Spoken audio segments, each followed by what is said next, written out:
Morning जी, great morning दोस्तों, नमस्कार। Bhupesh Anand, lecture number 4, chapter number 4, lecture number 4। बेटे आज हम एक नई बात को सीखने जा रहे हैं। We are doing investment appraisal techniques and further aspects of discounted cash flow. मतलब एनपीवी निकालते समय आप और किस किस बात का ध्यान रखेंगे। मैंने आपको लेक्चर 1 में बताया कि first method which you have to adopt is net present value for evaluating for appraising a investment appraisal, investment project. कि भाई नए काम को करें या नहीं करें, नए प्रोजेक्ट को करें या नहीं करें, नया एसेट लें या नहीं लें, आपको एनपीवी कंसिडर करना चाहिए। और एनपीवी का formula present value of cash inflows minus present value of outflows. वैसे आउटफ्लो निकालना इतना मुश्किल काम नहीं है, बिकॉज आउटफ्लो में सारी आइटम्स बैलेंस शीट की होती है। जैसे लैंड खरीदा उसकी वैल्यू लिख दो, मशीनरी खरीदी लिख दो, बिल्डिंग बनाई लिख दो, जो भी आपके जेब से पैसे जा रहे हैं आप ऐड कर दीजिए। आउटफ्लो जनरली 0 पीरियड में होती है and we can calculate. But the point is step number 2 which you have to calculate as cash inflows. तो आज के इस लेक्चर में मैं कुछ और नई बातें बताऊंगा। आप जल्दी से रजिस्टर ओपन करें। Great good morning, lecture number 4। बेटे मैं आपको रेडी कर रहा हूं बड़े बड़े क्वेश्चंस को करने के लिए। मैं नहीं चाहता कि आप डर जाएं उन क्वेश्चंस को देखकर। भूपेश आनंद कराएगा सारे क्वेश्चंस, बीबीबी के भी, कैप्लन के भी, एग्जाम किट के भी, वर्कबुक के भी। लेकिन आप तैयार तो हो जाए ना उस लड़ाई को लड़ने के लिए। आप घबराना मत, मैं आपके साथ हमेशा खड़ा रहूंगा पीछे। बट आपको जो मैं एक्सप्लेन कर रहा हूं, जो बातें छोटी छोटी बता रहा हूं, जैसे इस चैप्टर में लेक्चर 1 में, लेक्चर 2 में, लेक्चर 3 में मैंने बड़ी सारी छोटी छोटी बातें बताई। अब आज भी एक छोटी सी बात बताऊंगा, नेक्स्ट लेक्चर में भी एक छोटी सी बात बताऊंगा। फिर उन सबको कंबाइन करके हम धीरे धीरे समरी बनाकर उसके बाद क्वेश्चंस करना स्टार्ट करेंगे और इन सभी बातों को इंप्लीमेंट करेंगे। तो अब ये घबराना मत। एक्चुअली में मेरा एक ही ऑब्जेक्टिव है, I want to calculate net present value of a project. I am a finance manager come ACCA. I want to give the recommendation to my management. And while calculating NPVs, NPV को calculate करते समय क्या क्या परेशानियां आ सकती हैं या क्या क्या पॉइंट्स आ सकते हैं, तो as a finance manager you should be aware of. आपको चलते जाना, चलते चलते कौन मिला? चलते चलते आपको सबसे पहले कॉर्पोरेशन टैक्स मिला। तो मैंने आपको लेक्चर 2 में कॉर्पोरेशन टैक्स की बातें बताई। चलते जाओ चलते जाओ, चलते चलते कौन मिला? चलते चलते डेप्रिसिएशन मिली।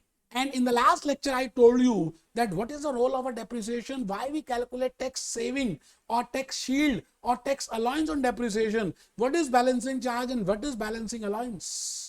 चलते जाओ चलते जाओ, चलते चलते कौन मिला?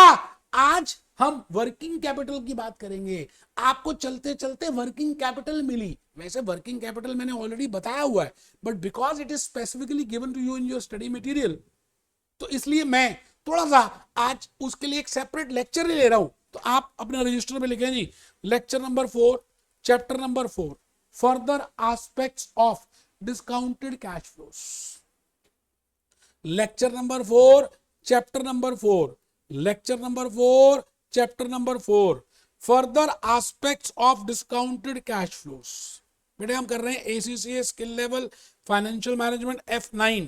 मैं भूपेश आनंद इस समय आपके सामने खड़ा हूं और अपनी होश में आपसे कह रहा हूं कि इस दुनिया में कोई भी ऊपर से सीख के कुछ भी नहीं आता।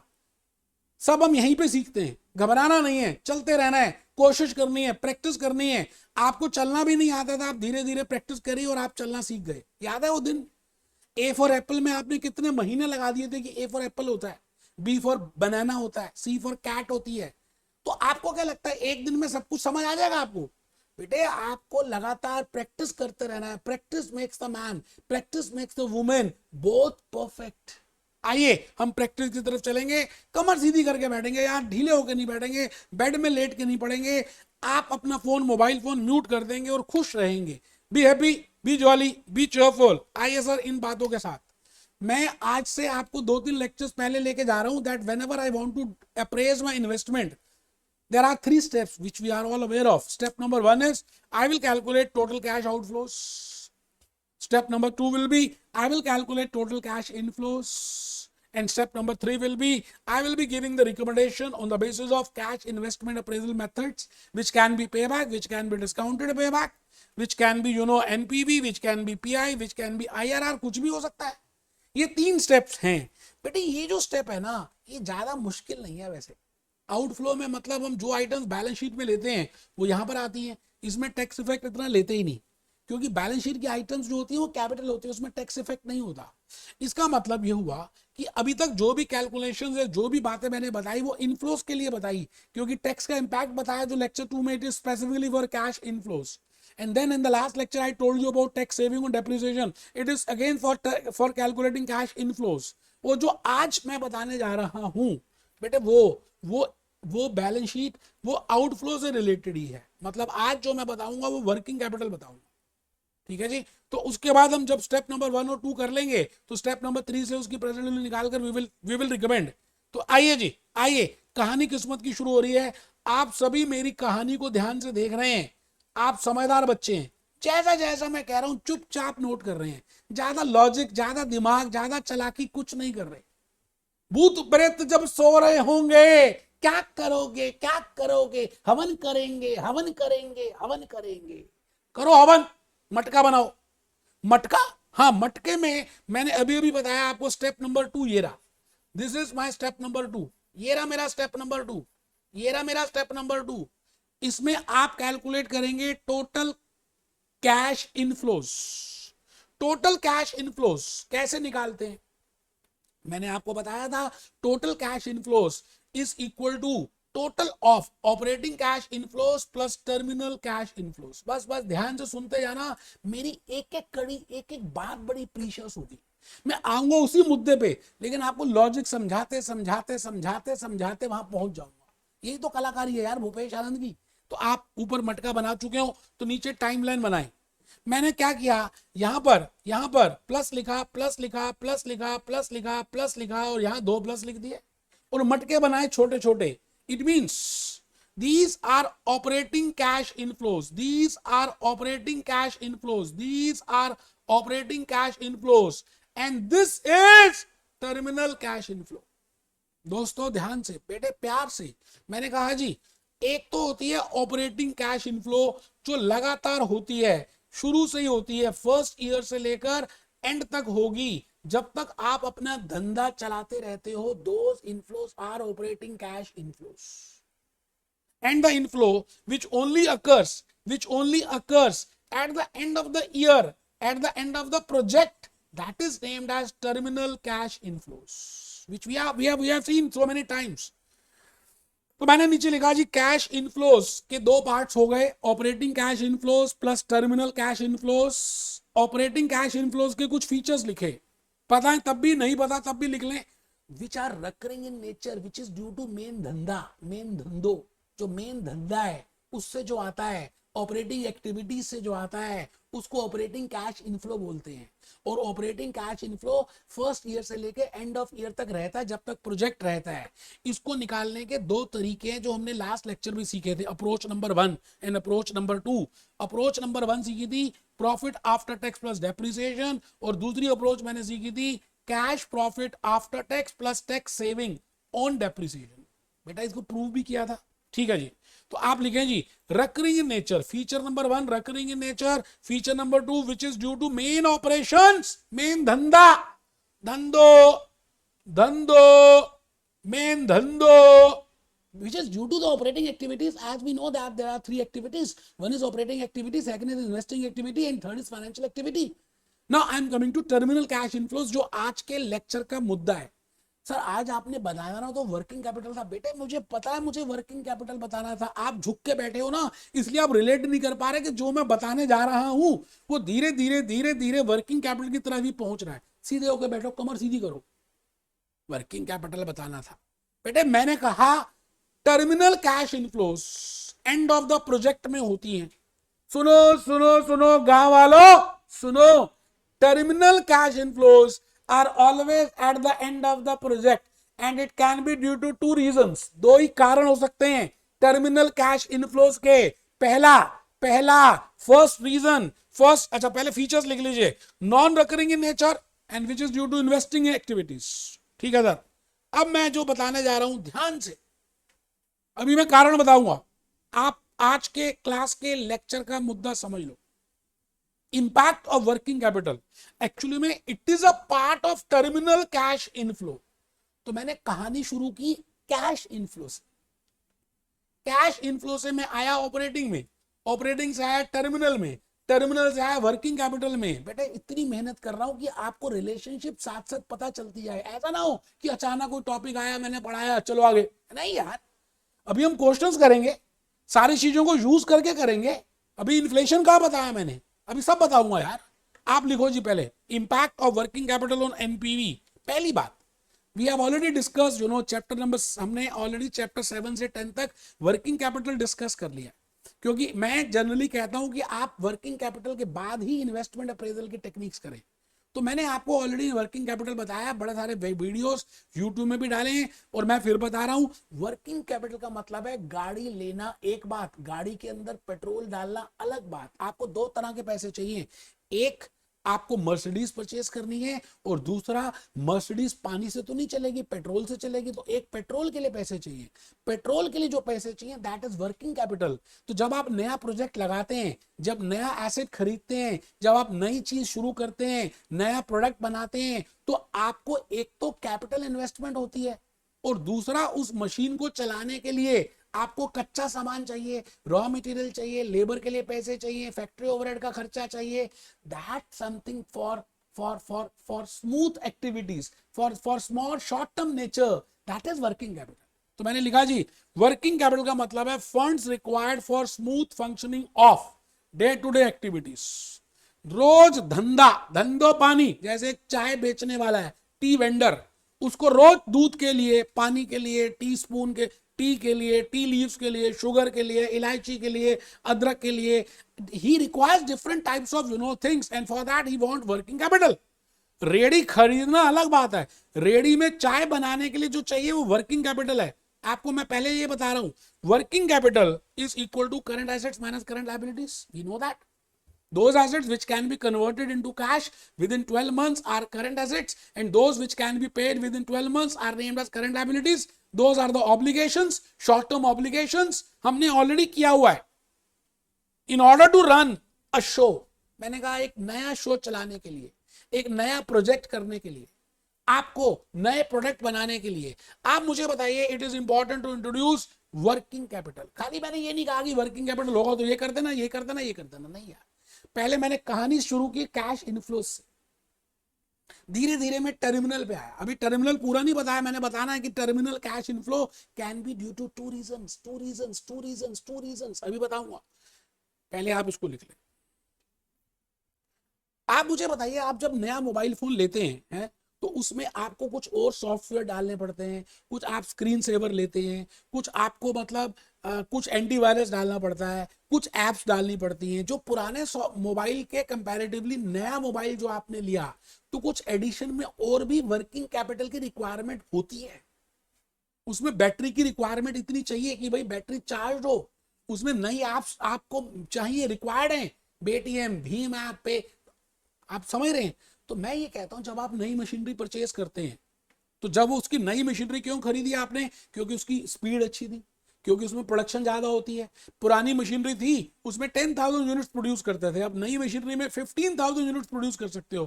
तो जो 15,000 यूनिट बना सकते हो, 5,000 जो ज्यादा बना रहे हो, उस ज्यादा के लिए आपको मटेरियल चाहिए, उस ज्यादा के लिए भी लेबर चाहिए, उस ज्यादा के लिए आपको वर्किंग कैपिटल चाहिए, चाहिए या नहीं चाहिए? It means there is a requirement of working capital whenever you start with a new project. अच्छा, वर्किंग कैपिटल जनरली शुरू में ही चाहिए होती है, T0 में चाहिए होती है। अगर क्वेश्चन साइलेंट है, कुछ नहीं कह रहा, तो आप इसको आउटफ्लो कैलकुलेट करते समय एज एन आइटम लिखें। अगर आप ध्यान से देखें तो मैंने लेक्चर 1 में चैप्टर 4 में कैश आउटफ्लो का फॉर्मेट बताया था। उसमें ऊपर लिखा था initial investment, land, building, this, फिर लिखा था add additional, add in introduction of working capital. It means working capital is a cash outflow. It is not an expenditure. I will say it is an investment which I have to do for running my show, for day-to-day activities. तो cash outflow मानेंगे। जब आप cash outflow निकालेंगे T0 में, तो उसी समय उसको ऐड कर देंगे अच्छा, कई बार ऐसा भी होता है कि आपने अभी कैश आउटफ्लो डाल दी, इतनी वर्किंग कैपिटल इंक्रीज कर दी, धीरे धीरे क्या होता है, सेल्स आपकी बढ़ती जा रही है ना। धीरे धीरे जब सेल्स इंक्रीज हो रही है तो आपकी वर्किंग कैपिटल रिक्वायरमेंट भी धीरे धीरे बढ़ेगी। तो आपने जैसे एक्स डॉलर्स की इन्वेस्टमेंट कर दी, अब नेक्स्ट टाइम चाहिए एक्स प्लस समथिंग, तो फिर आप एक्स प्लस समथिंग टोटल ही डालोगे, एक्स तो है ही, क्योंकि वो तो रिकवर हो जाएगी, फिर दोबारा इन्वेस्ट करोगे। तो जो एडिशनल वर्किंग कैपिटल होगी वो भी कई बार हमें इंट्रोड्यूस करनी पड़ जाती है बीच वाले ईयर्स में। मैंने कहा जी जब भी करनी पड़ जाती है, it is a type of cash outflow, it will be we will calculate the present value and we will see that it is a outflow, सीधी सी बात। लेकिन जब प्रोजेक्ट खत्म हो गया, मान लेते हैं चाय वाला कहता है जी अब मेरे को घर जाना है, बेकार है सब कुछ, दुनिया देख ली, पैसे कमा लिए, अब चलना है घर, बंद कर रहा हूं अपना धंधा पानी, तो बेटे जो उसने वर्किंग कैपिटल लगाई होती है एंड ऑफ द प्रोजेक्ट में उसको वो पैसे रिकवर हो जाते हैं।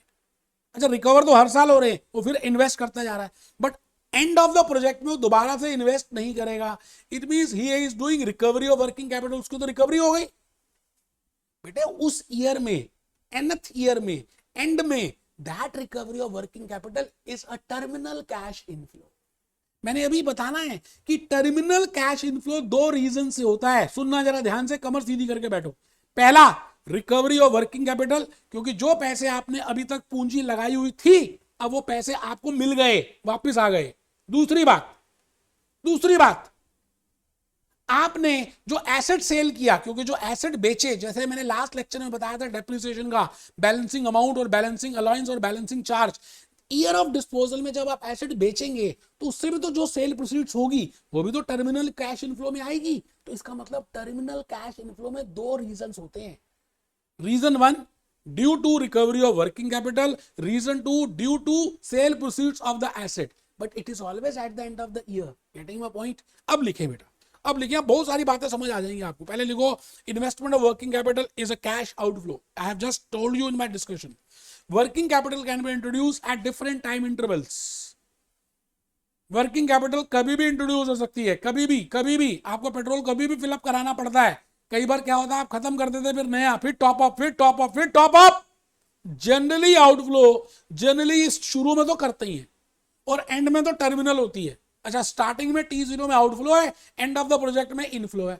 बीच में अगर क्वेश्चन कहा जाए, कहेगा तो ऐड कर देंगे, आप लिख लो जी working capital can be introduce at different time intervals. मैंने समय की रेखा बना दी, T0, T3, T9। T0 का मतलब है initial working capital required, it is outflow. Additional working capital required in third year, it is outflow. nth year में recovery होगी, it is inflow, and I name it as terminal cash inflow. Terminal cash inflow is always at the end of the project. ठीक है sir, बहुत बढ़िया, लिख ले जी, terminal cash inflow. फिर भी मुझे लगा कि यार दिल है कि मानता नहीं, कि पता नहीं आपको समझ आया नहीं आया, आप मेरे से दूर हो, लेकिन मेरे दिल से दूर थोड़ी हो, आप ढीले होकर बैठते हो, चक्कर ये इसलिए आपको समझ कम आता है। फिर मैंने दोबारा से एक टाइमलाइन बनाई, मैंने कहा ये let it be T0, let it be Tn, n का मतलब last year of the project. तो लास्ट ईयर में जो मटका एडिशनल मिलेगा उस मटके का नाम है टर्मिनल कैश इनफ्लो का मटका, and it is due to two reasons. भाइयों और बहनों, ये दो कारण की वजह से होता है। कारण नंबर एक, कारण नंबर दो, कारण नंबर एक और कारण नंबर दो।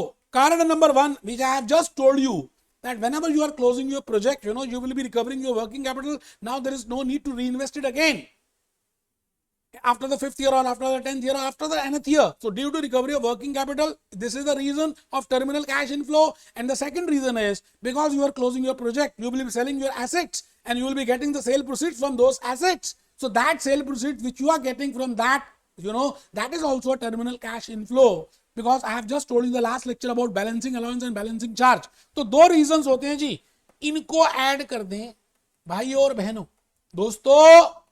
दोस्तों इसको ऐड कर दें तो इसका नाम आ जाता है टर्मिनल कैश इनफ्लो। ठीक है सर, बहुत बढ़िया, लिख लो बेटे, बहुत बढ़िया, बढ़िया तो बोलते हो, लिखते हो नहीं।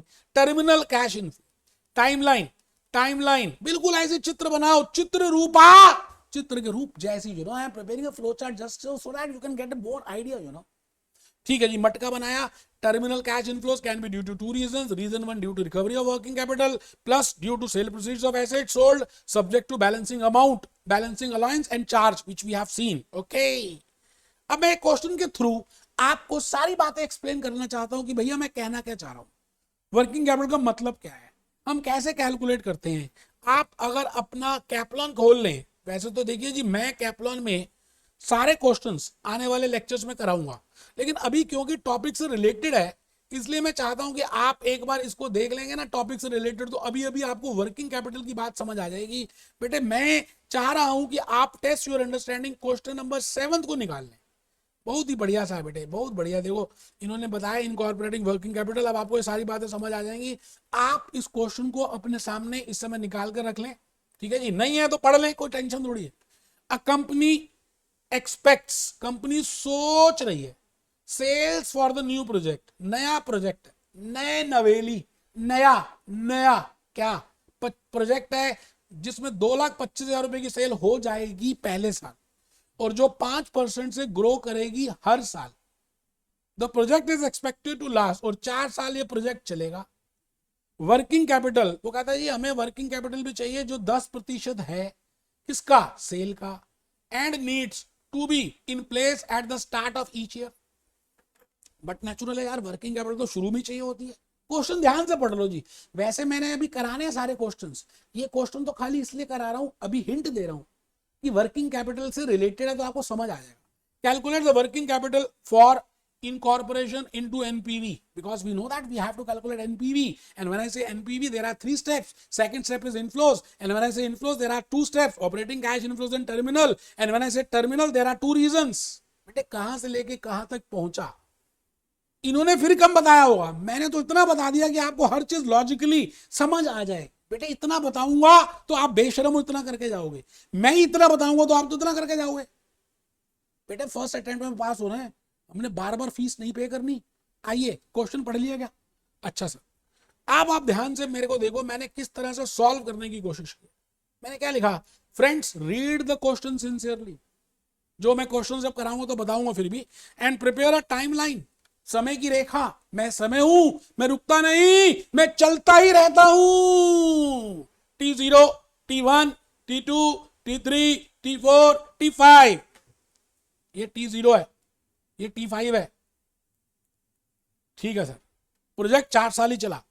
अच्छा आप ये बताओ ना, जब यहां सेल करोगे T1 में तो इसकी प्रोडक्शन तो इसी तरह में करोगे ना, वर्किंग कैपिटल तो शुरू में चाहिए होती है, ठीक है सर, और 5% से ग्रो करेगी ये सेल, और इसका 10% आपको वर्किंग कैपिटल चाहिए। आपको खाली ये देखना है कि वर्किंग कैपिटल कितना चाहिए। आसान है, मुश्किल नहीं है, वैसे टेबल मैंने बना दिया, बिना उसके भी कर सकते थे। Statement showing calculation of working capital requirement, पहले तो मैंने ईयर लिख दिए, दूसरा कॉलम सेल्स का लिख दिया, तीसरा कॉलम वर्किंग कैपिटल का लिख दिया, फोर्थ कॉलम इंक्रीज और डिक्रीज इन वर्किंग कैपिटल लिख दिया।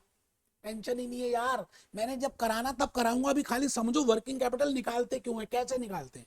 0 पीरियड में, अच्छा फर्स्ट ईयर में सेल हुई 2,25,000, कैलकुलेटर एक बच्चे के पास है ही नहीं, वो मोबाइल से कर रहा है। 5% 2,25,000 का ऐड कर दें तो ये आएगा 2,36,250। फिर 5% 2,36,250 का ऐड कर दें तो ये आएगा $2,48,063 I can tell in English also.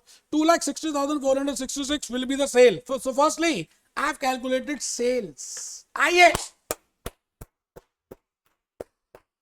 मेहरबान कदरदान, लेक्चर नंबर 4 सेल्स निकाल ली मैंने। अब आपको सेल्स का 1 साल पहले वर्किंग कैपिटल चाहिए क्योंकि प्रोडक्शन तो पहले होती है, तो फर्स्ट ईयर की सेल का 10% निकालें तो 22,500 आता है। वर्किंग कैपिटल रिक्वायरमेंट की बात करें, 236,250 की, 248 की, 260 की, इसका मतलब 0 पीरियड में कैश आउटफ्लो में, जब आप कैश आउटफ्लो निकाल रहे हैं तो आपकी जेब से वर्किंग कैपिटल में इन्वेस्टमेंट हो जाएगी 22,500 रुपए।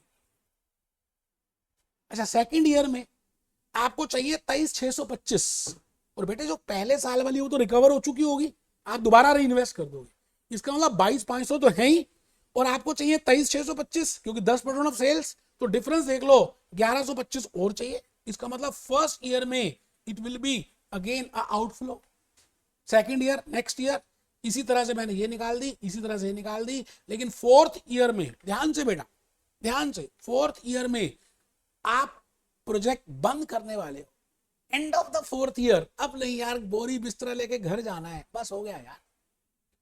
तो जो भी पैसे आपने इन्वेस्ट किए हुए थे वो सारे रिकवर हो जाएंगे।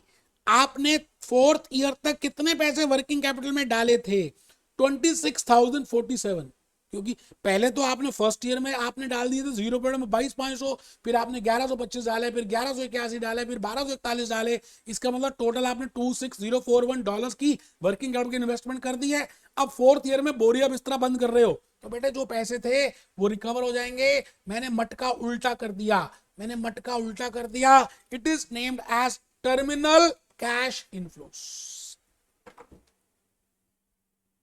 मैंने चाहता तो ये क्लास नहीं भी लेता और डायरेक्टली क्वेश्चन कर देता। भूपेश आनंद है बेटा नाम, मैं सीए, मैं सीएस, मैं सीएमए, मैं लंदन, मैं अमेरिका। मैं ऐसी फाउंडेशन बना दूंगा कि आज तक ना भूतो ना भविष्यति, ना पहले कभी हुआ ना आगे कभी होगा। बेटे आप बस ईमानदारी से मुझे खून देते जाओ, थोड़ा टाइम देते जाओ, धज्जियां उड़ा देंगे एसीसी की। ऐसे ऐसे क्वेश्चन करा दूंगा कि आप डांस करते करते करोगे बेटा, है ना। एसीसी की कोचिंग देना शुरू कर दोगे। मिलते हैं लेक्चर 5 में। Be happy, B jolly, B cheerful.